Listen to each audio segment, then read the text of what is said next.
What's up, everybody? It is Thursday, which means we are about to kick off another week of football. Later tonight, we've got Buccaneers Falcons, pretty decent Thursday night football game.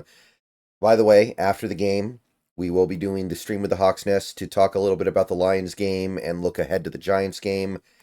But before we get to any of that, a new week of football means another rooting guide. So let's start putting together the week 5 rooting guide. Just go through each game and discuss the stakes, if any, for the Seahawks, and try to figure out what we want. So, let's start with tonight's game. And this is a really interesting one, right? Buccaneers Falcons.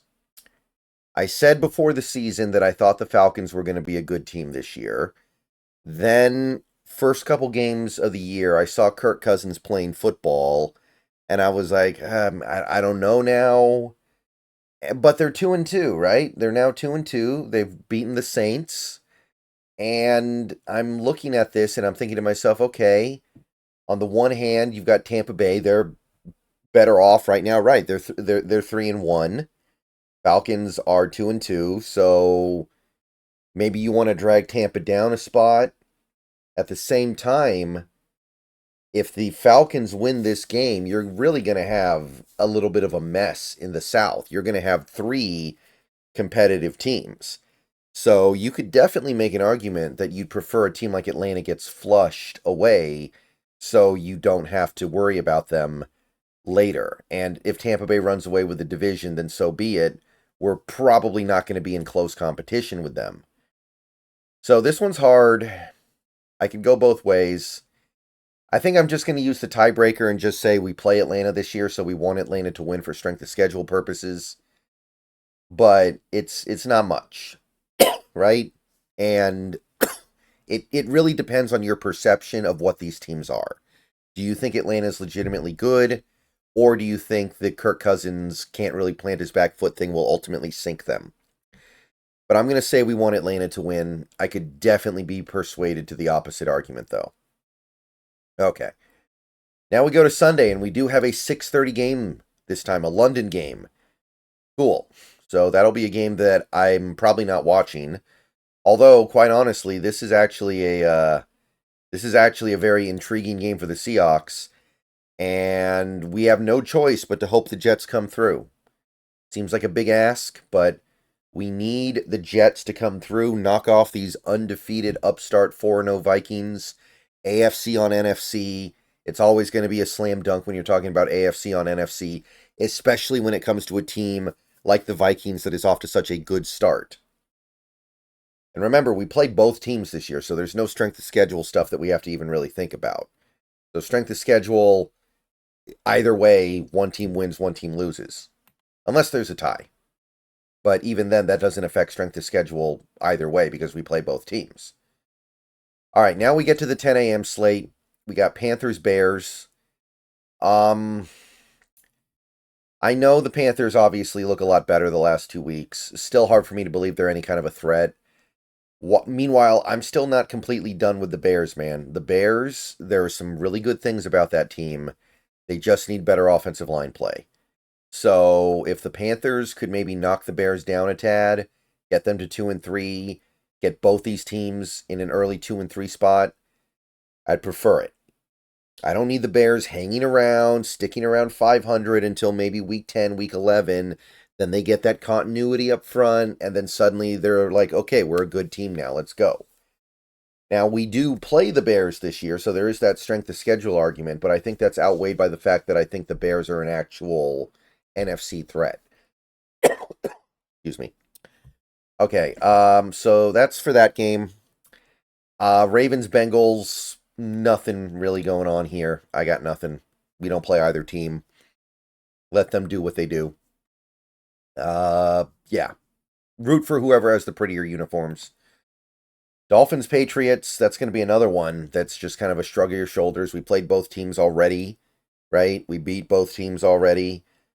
And I can't think of any meaningful angle here.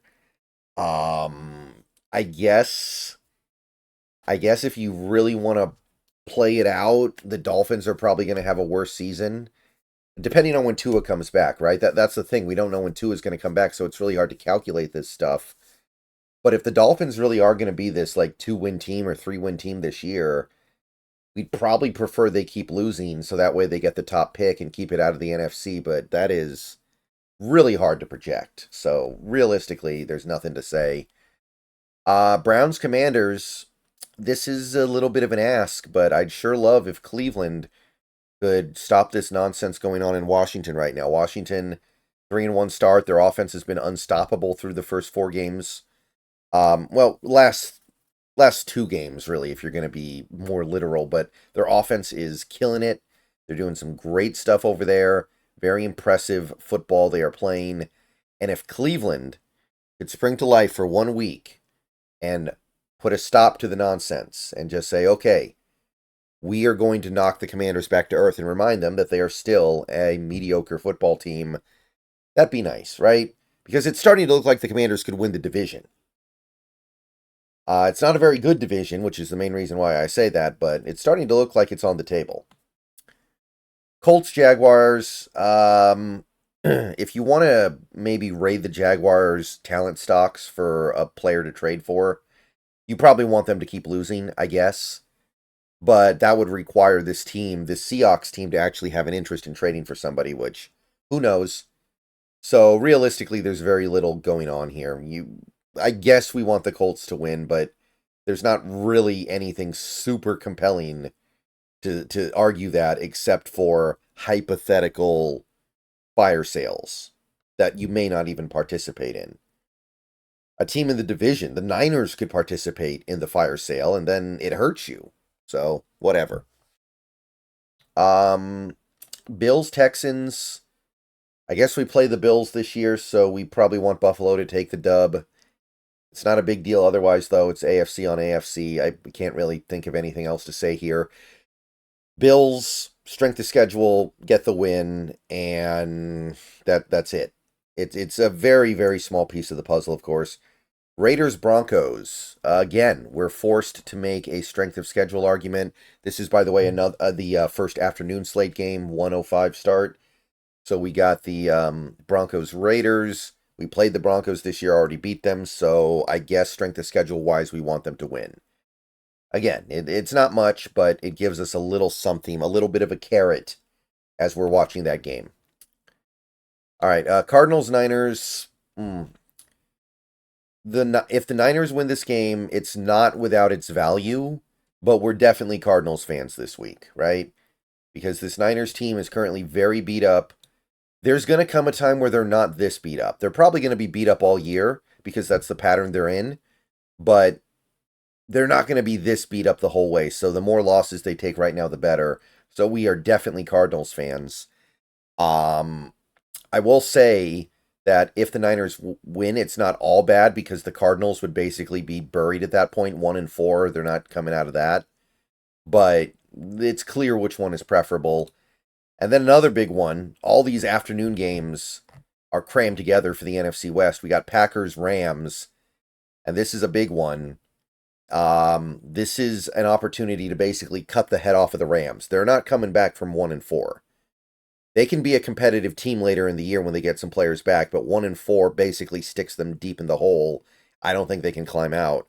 So 1-3 turns into 1-4. You might even be able to start writing McVay's acceptance speech for the Amazon Prime announcing job. Like that could be the death knell of the McVay era if he decides he wants to take his talents to announcing, which he's flirted with before. So even though the Packers going 3-2 is not preferable for obvious reasons, it is certainly worth burying another division rival in an almost insurmountable hole. And that gets us to Sunday Night Football. We got the Cowboys and Steelers, slam dunk, home run, get the Cowboys out of here, get them to 2-3, put them in a hole, and let's get into the postseason with no Cowboys involved. I think that would make me happy. That would make me excited and sign me up for that.